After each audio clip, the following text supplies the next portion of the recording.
Hello everyone again and welcome to the DMSI YouTube channel, and it's truly a pleasure to actually have you all in this particular space. And you might be wondering, why are we talking about this particular form of energy flux with relation to the thermal conductivity?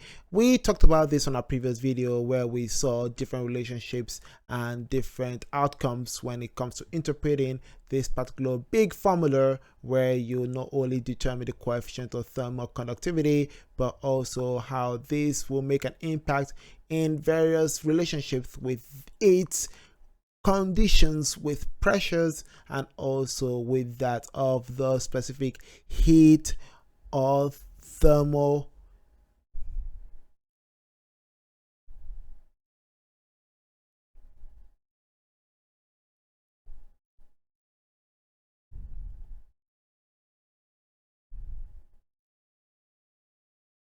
specific heat capacity of a specific gas. So in this particular video here, we're going to be looking at a particular example where we're asked to calculate the thermal conductivity of nitrogen at 300 kelvins at 15 millibars. Each gas is confined in a cubic vessel of size 15 centimeters, one wall being at 305 kelvins and the opposite is at 295 kelvins. Now the other question is, what is the rate of flow of energy from one wall to the other in each case? Now take note first that in this part we are asked to first calculate the specific thermal conductivity. And in order for you to do this, we need to first go back to the drawing board by first being able to go and gather our givens. So in our givens, in this question, we're given the temperature, which is, yes, 300 kelvins. We don't have to convert it from degrees Celsius to kelvins like other examples on our previous videos, but also you're given the pascals. But take note that it is given in 15 millibars, and in here we know that milli is in this case 10 to the power of -3, and this is in bars. We need to convert this to pascals, and to do that we know that 1 bar is equal to 10 to the power of 5 pascals. Therefore 15 times 10 to the power of -3 multiplied by 10 to the power of 5 pascals will enable us to determine our pascals. Therefore, by evaluating the powers, we have product. Therefore, converting product, we'll keep the base and we add the exponents. In this case, -3 plus 5 gives us +2. Therefore, we have our new pressure now in terms of pascals to be 15 times 10 to the power of 2 pascals. And so once you have this, the other one is the heat capacity of our specific molecule, which in this case is nitrogen gas. Take note that the heat capacity of this particular system has to be done at constant volume. So therefore our heat capacity of nitrogen, when you look at it on the table, is around 20.6. in this case is measured in joules per kelvins per mole. And so once we have this taken care of, our next one is to be able to look at the specific R, which is our constant. Which are the possible constants we're going to come up with or come across? And we know that R is a gas constant, which is in this case 8.314. Take note that this is measured in joules per mole per Kelvin. Oh, I guess the specific molar heat capacity of nitrogen is not per mole, it's actually moles. So I have to erase that. That is one thing to keep in mind in terms of being able to look at the unit and notice that, hey, I don't think they share the same unit, heat capacity and the gas constant. So that is one thing to be aware of. And the next one here is looking at the K value, which is our Boltzmann's constant, which will be a potential constant that will be used in this example. And this is 1.38 times 10 to the power of 23, and take note the unit is in joules per kelvins. And next is possibly the molar mass of our specific nitrogen gas, and we know that for one nitrogen atom is 14.01. This time it is going to be multiplied by 2, which is 28.02, and take note that the unit is in grams per mole. We need to convert it to kilograms per mole. Therefore, we are going to multiply that by 10 to the power of negative 3, and therefore you have 28.02 times 10 to the power of negative 3. Take note that this is measured in kilograms per mole. So next is finally going to a particular table to figure out what the specific cross section of our nitrogen gas is, and it is around 0.43 times 10 to the negative 18. Take note it is measured in meters squared. So once we have this taken care of, the next question is based on the question which asks us to first calculate the thermal conductivity. And so in this case here, our required is to be able to figure out the thermal conductivity, and based on our previous video, thermal conductivity is shown to be in terms of K, which is in this case the coefficient of thermal conductivity. And so that BK is what we are going to figure out, and this is equal to the coefficient of thermal conductivity of our specific system. And so our analysis based on this is going to be able to derive a formula that fits the specific givens, and being able to do that involves the following. First, we know that our K, based on our previous videos, is equal to 1/3 of the mean free path multiplied by our mean speed, and this is multiplied by the heat capacity at constant volume of our specific gas, and this is multiplied by the molar concentration of our gas.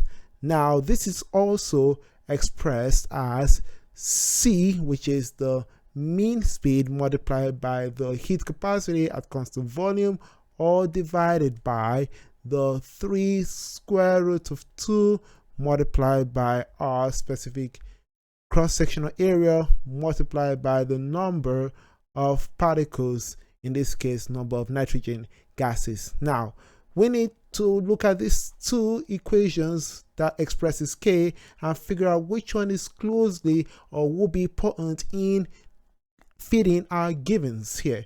What we see here is that the given doesn't show the concentration of our specific nitrogen gas in that particular cubic space. Therefore, we're not going to use this. We're going to use this one right here, so that we will be able to just only transform our number of particles here to something more favorable. Like for example, in here where we know that our specific relationship with the number of particles is actually conditioned to be connected to the gas constant divided by the specific Boltzmann's constant. And also we know that our C bar, which is the mean speed, is equal to the square root of 8 multiplied by RT, or divided by pi multiplied by the molar mass of our gas. And once we have these two expressions here, one involving our N, we can replace that with R over T in this equation. And for our C, which we're not given the question, we can now replace it with RT, which are given, and also M, which is the molar mass in this equation right here. And so therefore, as a result, we'll be able to come up with our new expression for our K to be now shown as the following. We have our new K, which is, take note, this K is the thermal conductivity constant, to be equal to the mean speed, which we've not actually put its new expression yet, is equal to C, which is the mean speed multiplied by the heat capacity of our gas multiplied by, take note that this K is represented as the Boltzmann's constant, or divided by 3 square root of 2 and multiplied by our specific cross section of our gas multiplied by our gas constant. So once we have this, the final step is to replace our particular mean speed with this equation, and what we have is now showing a new equation that we're going to put our solution or our givens in, and this is actually shown as square root all of 8 multiplied by RT, all divided by pi multiplied by the molar mass, and this is all multiplied here by our specific heat capacity of our gas at constant volume, multiplied by our Boltzmann's constant, or divided by our 3 square root of 2, and this is multiplied by our cross section of our particle multiplied by our gas constant. And so we're going to put in our givens as shown here, or green, in this particular equation. And so therefore we have this to be showing not only the specific values, which are the constants, but also the units. So I will go to evaluate our units properly. So first, in the square root, we have 8 multiplied by r, which is 8.314. Take note that r, which is the unit, is in this case joules, and so joules is also expressed in terms of kilograms, times meters squared, all divided by seconds squared multiplied by the moles multiplied by our Kelvin. And so this is a unit for our specific gas constant, and this is all multiplied by our temperature, which is in kelvins, and this is all divided by pi multiplied by our molar mass, which is 28.02 times 10 to the power of -3. Take note that this is in kilograms per mole. Now, on the other hand, here we're dealing with our specific heat capacity, which is in this case 20.6, and this is measured in kilograms. Take note, meters squared, all divided by, in this case, seconds squared, and this is multiplied, take note, by our specific temperature and at a mole. So this here is multiplied by the 1 to the power, or 1.38. Take note that this is our specific K value, which is the Boltzmann constant, and this is multiplied by 10 to the power of -23. Take note that this is measured in kilograms, and this is in meters squared, all divided by our seconds squared multiplied by our kelvins, and this is all divided by our specific 3 to the power, 3 times square root of 2, and multiplied by our specific 0.43 times 10 to the power of -18, and this is measured in meters squared, which is our cross-section area of nitrogen gas, and this is multiplied by our R, which is 8.314. Take note that the unit is in kilograms, meters squared, all divided by seconds squared, multiplied by mole, multiplied by kelvins. So that is how to express this, and therefore we'll be able to evaluate first our specific units. And to evaluate our units, we're going to cancel some things out, which are as follows. We have our kilograms cancelling out our kilograms, we have our kelvins cancelling out our kelvins, we have our mole cancelling out our mole, and we're left with, in the square root, meters squared per second squared. And on the other hand, in the brackets, which is focusing on these regions, we have a couple of things that are related. We have our kilograms cancelling out our kilograms, and we have our seconds cancelling out our seconds here, and we have our kelvins cancelling out our kelvins.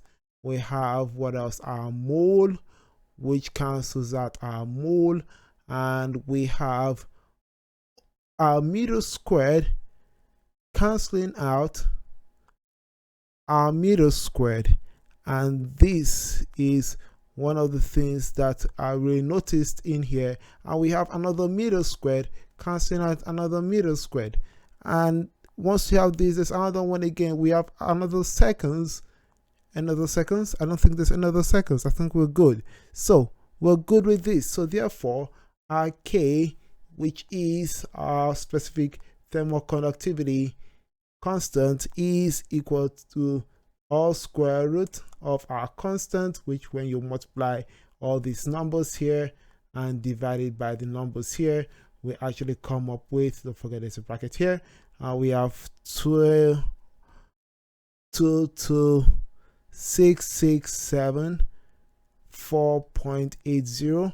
Take note that the unit here is in meters squared per second squared, or bracket closed, and then in the new bracket here we have these particular constants all multiplied, and we have and divided by the ones at the bottom here, and what we have is 1.874 times 10 to the negative 5.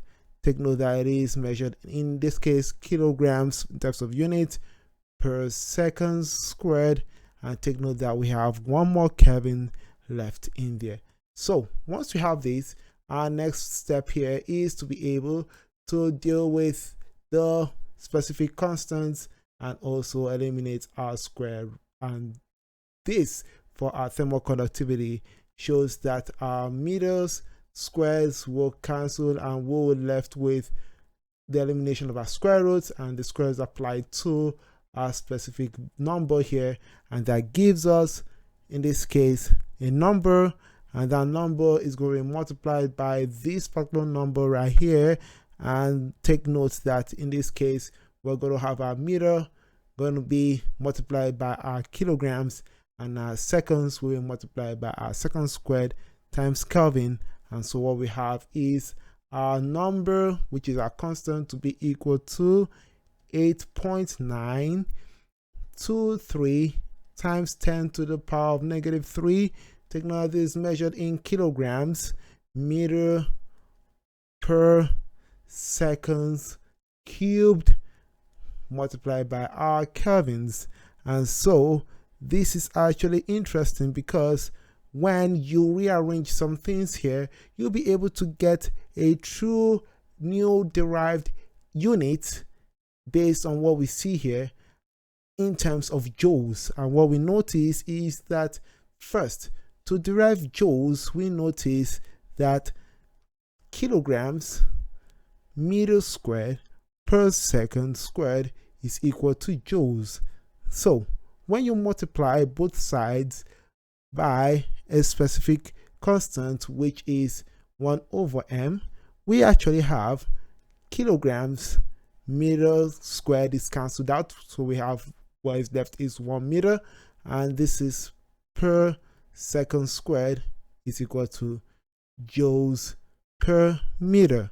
And so therefore, where we see in this case kilograms meter per second here, we actually put joules per meter, and so therefore we have our new expression for our specific thermal conductivity to match the unit conversion, which is 8.923 times 10 to the negative 3 joules per meter per second per kelvins.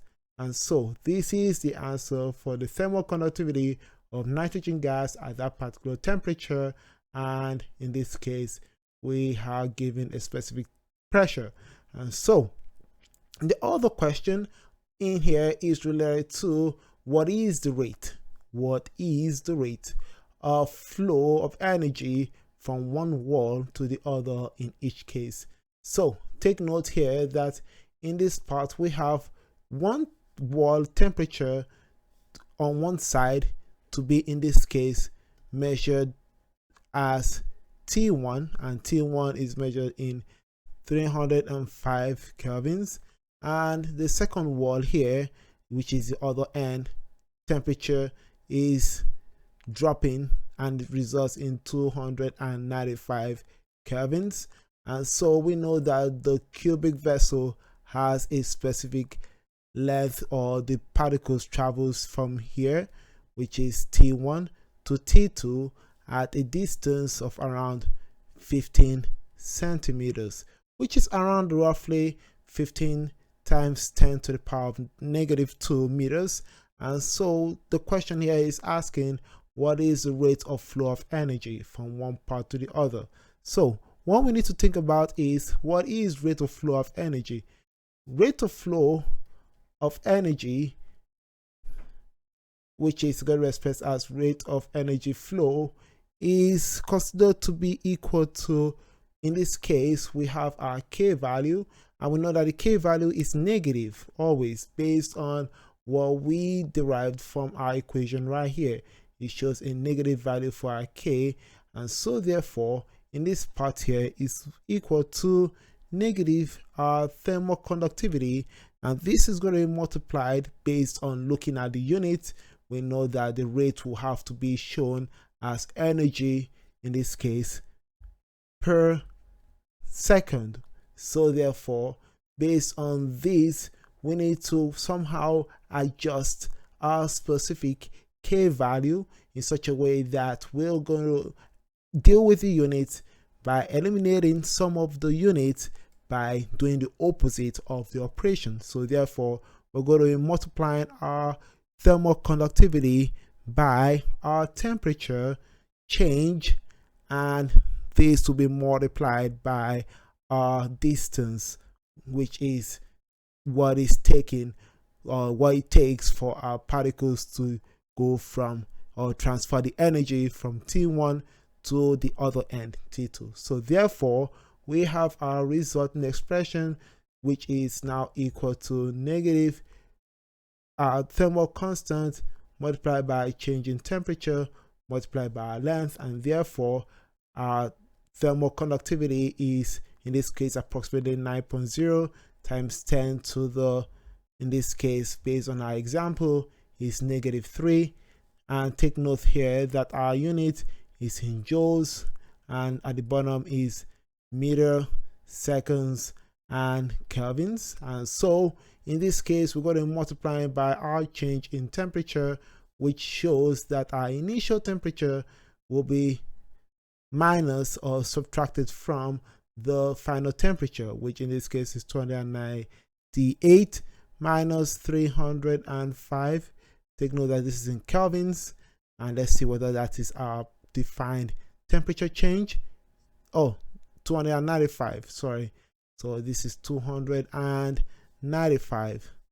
And so once we have this taken care of, we have the other part which we're going to multiply, which is the length, which in this case is 15 times 10 to the -2 meters. And so in this case, we're able to eliminate some of these variables. Units, in this case is meters, cancel out our meters, and our kelvins cancels out our kelvins. And what we have in this case is negative signs canceling out. Where you perform your subtraction here, we get a negative value, negative cancels out our negative, and therefore we'll be able to determine our specific